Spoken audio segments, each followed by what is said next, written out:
Hello guys, welcome back to my channel. इस video में मैं आपको बताऊंगा कि अगर आप कनाडा में ड्राइविंग करना चाहते हो और जी2 लाइसेंस बनवाना चाहते हो तो जी2 लाइसेंस कैसे बनता है और कनाडा में आप ड्राइविंग कैसे कर सकते हो। बेसिकली इस वीडियो में सारी इन्फॉर्मेशन आपको स्टेप बाय स्टेप दूंगा। Let's get into the video.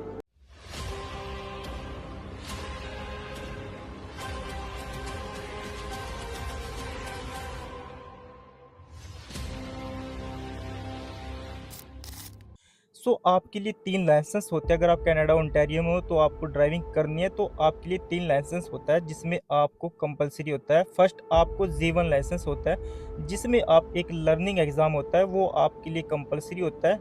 अगर आप जी1 लाइसेंस बनवा लेते हो तो आपकी जो जी2 की फ़ीस होती है वो उसी में ही इंक्लूडेड होती है। देन आप आफ्टर 8 मंथ आप जी2 लाइसेंस दे सकते हो। तो जब आप जी2 लाइसेंस देंगे उसमें जी2 लाइसेंस में कैसे आप यूज़ करते हो, देन इसमें आपके लिए क्या बाउंडेशन होती है और क्या फैसिलिटीज़ होती है कि आप जी टू लाइसेंस पे कहाँ-कहाँ ड्राइविंग कर सकते हो। तो बेसिकली देखा जाए जी टू लाइसेंस पे भी आप इंडिपेंडेंट होते हो कि आप कहीं पर भी ड्राइविंग कर सकते हो, चाहे आपका हाईवे रोड हो, चाहे आप नाइट में हो, चाहे आप मतलब कहीं पर भी आप चला सकते हो। बट बेसिकली आपके जी टू लाइसेंस पे आपको 0% अल्कोहल, अगर आप अल्कोहल यूज़ कर रहे हो तो आप ड्राइविंग नहीं कर सकते हो। सेकंड चीज़, आप पैसेंजर यूज़ नहीं कर सकते हो, उसमें आप उबर ईट्स ही चला सकते हो। फिर फाइनली आपका आता है जी लाइसेंस जिस पर आप ओवर ईट्स भी चला सकते हो, देन आप पैसेंजर पे भी यूज कर सकते हो और आपके लिए इसमें सभी ऑप्शन खुल जाते हैं। तो बेसिकली हम बात करें जी टू लाइसेंस की, मैंने जी टू लाइसेंस जो बनवाया था, मैं एक बार फेल हुआ था, वो किस रीज़न से हुआ था। और जी टू लाइसेंस में अगर आप पास करना चाहते तो बाई स्टेप मैं आपको एग्जैक्टली बताता चलूँगा कि मैंने कैसे कैसे क्रैक किया और मैं किस रीज़न से फेल हुआ था। आपको मैं स्टेप बाय स्टेप लेकर चलता हूँ। तो first of all G two license में मैं अपनी बात करूँ तो मैंने जब एग्जामिनर्स को एग्ज़ाम दिया उससे पहले मैंने अपनी क्लासेस लगाई थी, क्योंकि सभी को ड्राइविंग नहीं आती है। और अगर आप इंडिया की बात करें तो वहाँ के रूल्स और यहाँ के रूल्स सभी ऑपोजिट है, क्योंकि वहाँ पर आप राइट साइड से आपका जो आप ड्राइविंग करते हो राइट साइड होती है और यहाँ पर लेफ्ट साइड होती है, तो दोनों में सबसे पहली बात तो बहुत ही ऑपोजिट होता है। देन हम वहाँ पर रूल्स बहुत ही नामात्र फॉलो करते हैं और यहाँ पर हमें रूल्स के अकॉर्डिंग ही ड्राइविंग करनी होगी। देन आपका जो एग्जामिनर होगा वो आपके रूल्स ही चेक करेगा और अकॉर्डिंग टू आप किस लेवल से आप अपनी अच्छी ड्राइविंग शो कर रहे हो, कैसे आप ड्राइविंग आप चला रहे हो, वो अकॉर्डिंग टू उसी के आपको एग्ज़ाम में पास करेगा। वो आपका जी टू लाइसेंस जो होता है वो आपका बेसिकली प्रैक्टिकल होता है जो आपसे चलवा कर देखता है। जी टू लाइसेंस आपको कैसे बनवाना है, सबसे पहले अगर आप जी टू लाइसेंस आप कितनी अच्छी ड्राइविंग आते हो, मेरा मानना है तो आपको यहाँ पर 1-2 क्लासेस लगवानी चाहिए। अगर बात करें अगर आपको कुछ भी ड्राइविंग नहीं आती, जैसे मुझे कुछ भी ड्राइविंग नहीं आती थी, तो मैंने यहाँ 4 से 5 क्लासेस ही ली और मेरा एग्ज़ाम क्रैक हो गया। और फर्स्ट में मेरा एग्ज़ाम इसलिए क्रैक नहीं हुआ, उसका रीज़न भी मैं आपको बताऊँगा। फर्स्ट मैं आपको बताता हूँ जी टू लाइसेंस में आपको क्या-क्या सीखना बहुत ही ज़्यादा ज़रूरी है। तो बात करते हैं जी टू लाइसेंस में, आपको पहले तो रूल्स पता होना चाहिए कि आपको कहाँ पर लाइट रेड सिग्नल आ रहा है, आपके लिए कहाँ पर ऑल वे आ रहा है, अगर आप रोड पर चला रहे हो तो आपको कितने की स्पीड रखनी है, ये वन वे क्या होता है, ऑल वे क्या होता है, ये सभी आपको आपको आपका जो एक्स इंस्ट्रक्टर होता है वो आपको गाइडेंस करेगा कि आपको ये ऑल वे होता है। तो वहाँ पर आपको ये नोटिस करना पड़ता है, जो फर्स्ट पे आए वो पहले निकलेगा, आपको वेट करना पड़ेगा। जहाँ पर वन वे आता है अकॉर्डिंग टू आपको दोनों साइड देख के आपको अकॉर्डिंग टू उसके निकलना पड़ेगा। तो सबसे पहले एमएसबी होता है, मैं थोड़ा सा आपको पहले इसीलिए वही क्लियर कर देता हूँ। एमएसबी में क्या होता है, basically mirror signal and blind spot होता है कि आपको थोड़ा सा गर्दन ऐसे चेक करना पड़ता है। सेकंड चीज़, आपको लेन चेंज करना आना चाहिए, आपको टर्निंग करना आना चाहिए। टर्निंग करने के लिए आपको पता होना चाहिए कि कैसे टर्न करना है। और फिर अगर आपका एग्जामिनर आपकी बगल में बैठा है तो वो आपसे जब आप स्पीड पे जाएंगे, हाईवे रोड पे आएंगे, तो आपसे वो 60 की स्पीड, जहाँ पर अगर आप हाईवे पे निकले हो मैक्सिमम 99% यहाँ पर हाईवे की स्पीड 60 होती है। फिर भी अगर अप डाउन है तो वो आप देखेंगे, बट आपको लेन चेंज करना आना चाहिए जिसमें आपको एमएसबी का ध्यान रखना पड़ेगा। एमएसबी मिरर, आपको मिरर का ध्यान रखना पड़ेगा। देन आपको सिग्नल फिर आपको देने हैं। आपको मिरर सबसे पहले फ्रंट का देखना है, आपको लेफ्ट और राइट मिरर देखने के बाद सिग्नल आप देंगे। देन उसके बाद blind spot MSB, blind spot करने के बाद अगर आपको उसने लेफ्ट बोला है तो आपको लेफ्ट देखना पड़ेगा, आपको करना पड़ेगा। अगर उसने राइट बोला है तो आपको राइट सिग्नल, आपको ब्लाइंड स्पॉट देख के आपको राइट की साइड से देख के निकलना पड़ेगा। तो एमएसबी बहुत ही इंपॉर्टेंट है जो आपको ध्यान रखना है। तो बात करते हैं हम, अगर आप लेन चेंज कर लेते हो तो आपसे फिर उसके बाद वो 3 पॉइंट टर्न करवाएगा, जिसको बोलते हैं टर्निंग पॉइंट 3 टर्न, जिसमें आप क्या करेंगे। 3 टर्न मतलब होता है कि आपको 3 ही टर्न में आपको अपनी गाड़ी को जिस साइड भी उसने बोला है आपको उधर लेकर जाना होगा। 3 टर्न में आप जो भी आप पहले लेफ्ट करेंगे, आप बैक करेंगे, देन आप राइट करेंगे, जो आपको जिस साइड लेकर जानी है 3 टर्न में ही करना पड़ेगा। आप 4 टर्न या 5 टर्न या 2 टर्न नहीं कर सकते हो। 3 टर्न का मतलब ये कि आपको 3 टर्न करना है। बेसिकली अगर मैं बात करूँ, मैं अभी सामने फ्रंट में खड़ा हूँ, अगर मुझे 3 टर्न करना है तो मुझे सबसे पहले 3 टर्न करने के लिए मुझे एमएसबी का ही फोकस करना पड़ेगा। मुझे मिरर देखने पड़ेंगे, देन सिग्नल देखने पड़ेंगे, फिर उसके बाद देन ब्लाइंड स्पॉट देखना पड़ेगा। अगर मुझे लेफ्ट लेनी है तो फिर मुझे पूरा लेफ्ट करना पड़ेगा। देन उसके हिसाब से फिर मुझे 3 पॉइंट टर्न यूज़ करना पड़ेगा, वो आपका इंस्ट्रक्टर आपका बताएगा।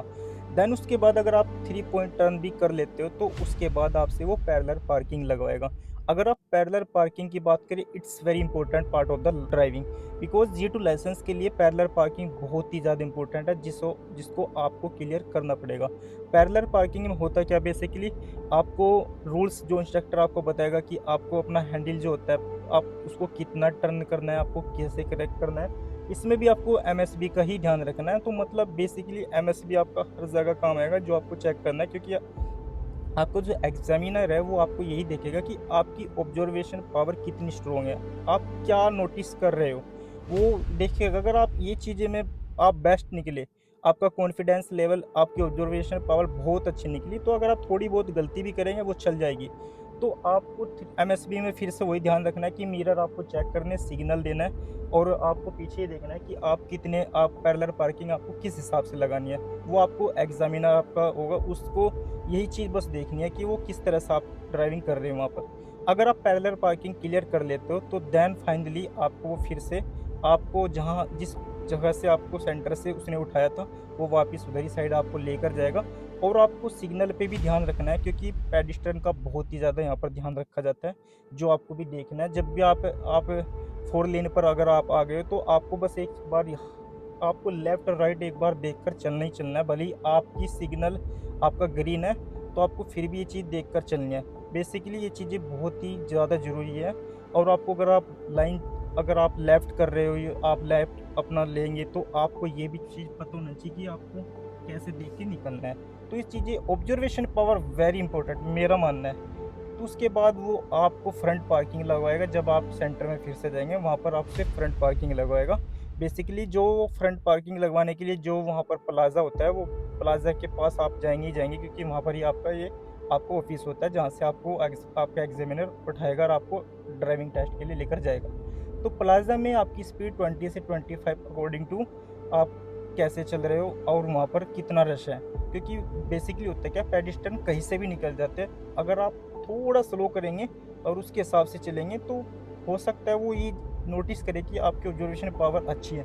सामने से अगर पेडिस्ट्रियन ऐसे निकले गया, क्योंकि उनके लिए कोई रूल्स नहीं है यहाँ पर इतने खास, अगर हमारे हिसाब से अगर हमारे से कंपेयर करेंगे तो प्लाज़ा में ऐसे ही निकल जाते हैं। तो वहाँ पर आपको स्लो कर लेनी है, ऐसे नहीं कि आप अपनी स्पीड से ही जा रहे हो, वो चीज़ भी आपकी वो नोटिस करते हैं। देन उसके बाद आप पास हो जाएंगे। अगर आपने ये चीज़ें करी तो 100% आई एम श्योर कि आप पास हो। अब बात करते हैं मैं फेल क्यों हुआ था। मैंने ऑरेंज वैली में जब टेस्ट दिया था तो वहाँ पर जो रोड थे वो कभी ऊपर जाना होता है, कभी नीचे, ढलान वाले रोड थे मतलब, तो मेरे को बहुत ज़्यादा दिक्कत आती थी स्पीड की। दूसरी बात, जब ओले वे वन वे आ रहा था मैं वहाँ पर बहुत ज़्यादा मतलब बोल सकते पैनिक हो रहा था, क्योंकि जब ओले वे आया तो मुझे ये नहीं पता लगा कि फर्स्ट किसको जाना है। तो पीछे से जब मुझे हॉर्न पड़ा तो मुझे मेरे ही एग्जामिनर ने बोला निकल तेरी ही बारी है।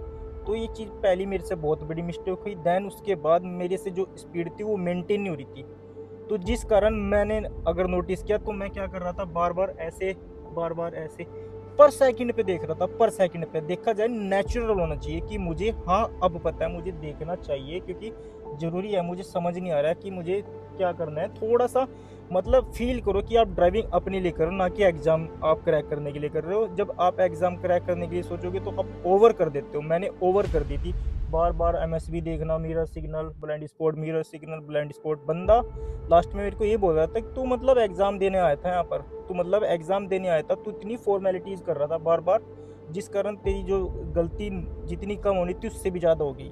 तो ये चीज़ थी मेरी जिसके कारण मैं फर्स्ट बार फेल हुआ था। सेकंड चीज़, जब मैंने एग्ज़ाम क्रैक किया था तो मैंने इस बार इतने अच्छे से परफॉर्मेंस दी थी कि मुझे खुद अंदर से फील हो गया था कि मैं पास हूँ। मैंने अपना एग्ज़ाम फिर से भरा, मतलब 3 से 4 दिन बाद ही मैंने अपना एग्ज़ाम भरा और इटोबिको के लिए भरा। तो इटोबिको में थोड़ा-सा मैंने प्रैक्टिस कर ली थी कि कैसे रोड है, कहाँ पर पैरेलल पार्किंग लगवाएँगे, 3 पॉइंट टर्न कहाँ पर करवा सकते हैं। थोड़ा-सा जहाँ भी आप एग्ज़ाम देंगे, आप थोड़ा-सा 1 दिन जाकर पहले प्रैक्टिस कर लेना अपने इंस्ट्रक्टर के थ्रू। सो मैंने वहाँ पर अपनी ऑब्जर्वेशन की पावर की बात करूँ, मैं इतनी बेस्ट दी वहाँ पर। जब भी मेरा जो एग्ज़ामिनर था, जब वो मेरे को लेन चेंज करने के लिए हाईवे पे बोल रहा था, तो मैंने एक चीज़ नोटिस करी कि मुझे ऐसा फ़ील हो रहा था पीछे मेरे जो पास ही कार आ चुकी है। तो मैंने ऑलरेडी उसको बताया, इन्फॉर्म किया कि मेरे पीछे जस्ट अभी ड्राइविंग मतलब मेरे पीछे जस्ट अभी कार आने वाली है। सो जब मैं लेफ़्ट करने ही वाला था, अगर मैं उसके कहने पे लेफ़्ट कर लेता तो गाड़ी टकरा सकती थी। तो उसने ये चीज़ नोटिस करी कि इस बंदे ने ये चीज़ नोटिस कर ली कि पीछे पास में ही कार है, तो मैं अगर लेफ़्ट कर लूँगा तो टकरा सकती है। तो ये मेरी ऑब्जर्वेशन पावर जो बेस्ट निकली। उसने मेरे से 2 बार लेन चेंज करने के लिए बोला और दोनों बार मैंने ऐसे ही बोला, क्योंकि मेरे सच में कार इतनी पास थी दोनों बार कि टकरा सकती थी। तो ये चीज़ उससे को बहुत अच्छी लगी कि इसकी ऑब्जर्वेशन पावर बहुत अच्छी है। वो बंदा नोटिस कर रहा है। और मैंने मिरर सिग्नल ब्लाइंड स्पॉट को नेचुरली देखा कि मुझे जहाँ जेन्युइन लगा देखना पड़ेगा और देखना चाहिए। मैंने इस बार कुछ भी ओवर नहीं किया, कुछ भी एक्टिंग नहीं करी, जो एक्टिंग करनी थी, जो गलती हुई थी। मैंने कोई भी ओवर एक्टिंग नहीं करी।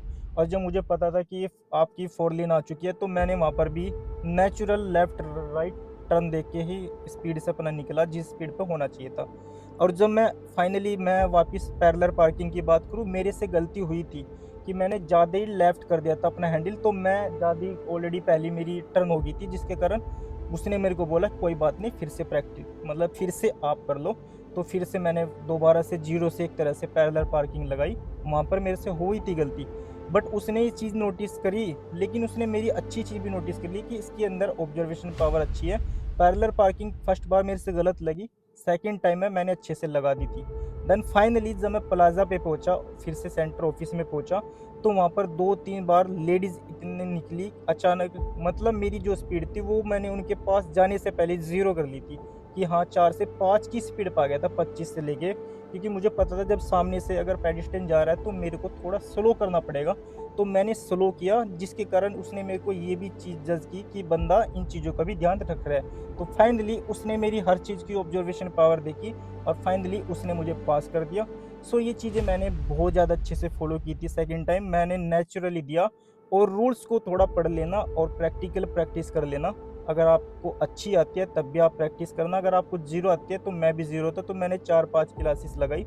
फर्स्ट आपका इंस्ट्रक्टर अच्छा होना चाहिए जो आपको गाइडेंस करेगा। मेरा इंस्ट्रक्टर बहुत ही ज़्यादा अच्छा था और उसने मुझे इरिटेट नहीं किया, अच्छे से गाइडेंस किया। अगर आपको उसके थ्रू क्लासेस लेनी है तो आप मेरे को मैसेज कर सकते हो, मैं आपको टेक्स्ट मैसेज कर दूँगा, या आप मेरे को डायरेक्ट मैसेज भी कर सकते हो, मैं आपको उसका नंबर भेज दूँगा। बहुत ही अच्छी क्लासेस लगाता है, मैं यहाँ पर कोई मार्केटिंग नहीं कर रहा हूँ, जस्ट अगर आपको चाहिए। सो गाइज इस वीडियो को यहीं पर एंड करते हैं। अगर आपको मेरी वीडियो पसंद आई है और वीडियो में आपको और ऐसी कुछ वीडियो इन्फॉर्मेटिव चाहिए तो आप मेरे को मैसेज कर सकते हो। तो वीडियो अगर आपको अच्छी लगी है तो आप इस वीडियो को शेयर कर सकते हो, चैनल को सब्सक्राइब कर सकते हो और वीडियो पर लाइक तो बनता है। बाकी किस चीज़ से रिलेटेड आपको इन्फॉर्मेटिव वीडियो और चाहिए तो आप मेरे को मैसेज कर देना। So bye bye, take care, thank you.